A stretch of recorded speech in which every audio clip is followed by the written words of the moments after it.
ముఖ్యంగా తెలుసుకోవాల్సింది ఏంటంటే షుగర్ను కంట్రోల్ చేయడానికి ఆయుర్వేదంలో నల్ల జీలకర్ర 100 గ్రాములు, అయిన తర్వాత మెంతులు ఒక 100 గ్రాములు, నెక్స్ట్ వాము ఒక 150 గ్రాములు, ఈ మూడు దూరగా వేయించి దాన్ని విడివిడిగా పొడిగా తయారు చేసుకున్న తర్వాత మూడింటిని మిక్స్ చేసి మనం ఏదైతే ఒక స్టీల్ డబ్బాలో ఎత్తి పెట్టుకొని ఉదయం పరగడుపున నీటిలో కలుపుకొని గోరువెచ్చని నీటిలో కలుపుకొని తాగితే అద్భుతమైన ఫలితం. దీనివల్ల షుగరు చాలా తగ్గిపోతుంది, చాలా కంట్రోల్గా ఉంటుంది. ఇంకొకటి గ్యాస్ ట్రబుల్కు మనం ఎక్కువగా ఎక్కడెక్కడికో తిరగనవసరం లేదు. వాము, కలకండ, ఆవు నెయ్యి. వాము ఒక 100 గ్రాములు, నెక్స్ట్ ఒక 50 గ్రాములు కలకండ, ఒక 50 గ్రాములు లేదా 100 గ్రాములు ఆవు నెయ్యి. దీన్ని ఏం చేయాలంటే వామును దూరగా వేయించి మెత్తటి పౌడర్గా చేసుకొని దాన్ని తర్వాత అది ఎత్తిపెట్టి ఆవు నెయ్యి ఏదైతే ఉందో నీటిలాగా కరిగిన తర్వాత ఈ పౌడర్ను ఆవు నెయ్యిలో కలిపేయాలి. తర్వాత ఈ రెండింటికి కలకండ ఏదైతే ఉందో అది మెత్తగా పొడి చేసి ఈ మూడు మిక్స్ చేసుకొని ఒక స్టీల్ డబ్బాలో ఎత్తి పెట్టుకొని ఆహారాన్ని మనం భోజనానికి కూర్చునే ముందు ఒక అర్ధగంట, రాత్రి పడుకునే ముందు భోజనం తర్వాత ఒక అర్ధగంట తర్వాత మనం ఒక టీ స్పూన్ మైని తిని నీళ్ళు తాగితే చాలా అద్భుతంగా పనిచేస్తుంది. గ్యాస్ ట్రబుల్ 3 పూటలు తినాలి, 2 పూటలు కాదు, ఉదయము రాత్రి. సార్ కంటికి ఏదో మంచిదని చెప్పారు. కంటి చూపు తగ్గకుండా ఉండడానికి ముఖ్యంగా ఇది 2 విధాలుగా పనికొస్తుంది. కంటి చూపుకు ప్లస్ షుగర్కు రెండింటికి పనికొస్తుంది. ఏది?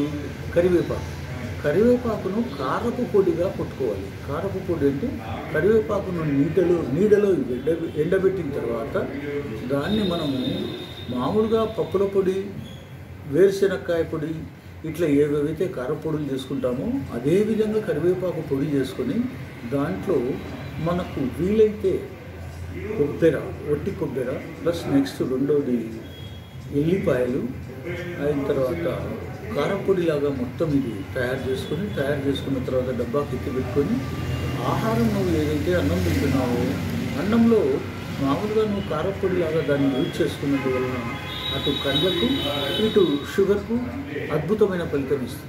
సో మీరు 11 years క్రితం శుక్లాల ఆపరేషన్ చేయాల్సింది. దీనివల్ల దాదాపు 12 సంవత్సరాల కిందట నేను 2 కళ్ళకు శుక్లాలు వచ్చినాయి, ఆపరేషన్ చేయించుకోండి మీరు అర్జెంటుగా అని చెప్పిన ఇంతవరకు నాకు ఇబ్బంది లేకుండా జరిగిపోతూ ఉంది.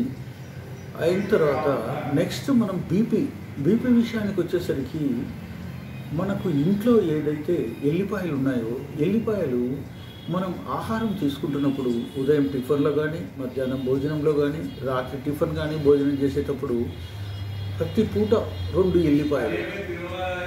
ఎల్లిపాయలు అన్నంలో ముక్కలుగా చేసి అన్నంలో ముద్దలో పెట్టుకొని పచ్చిదే తినాలి. తిన్నందువలన ఏమవుతుంది? బ్లడ్ క్లాట్ కాకుండా బ్లడ్ థిన్గా మారుతుంది, పతలాగా మారుతుంది. అది బ్లడ్ వెజల్లో బాగా సర్క్యులేట్ అవుతుంది, అందువలన బీపీ కంట్రోల్ అవుతుంది. కాబట్టి ఎల్లిపాయ మాత్రం మనకు బీపీ విషయంలో అద్భుతమైన ఫలితం ఇస్తుంది. ఇది పరోక్షంగా మళ్ళీ షుగర్ను కూడా కంట్రోల్ చేస్తుంది. అలాగే మనం షుగర్ను కంట్రోల్ చేయడానికి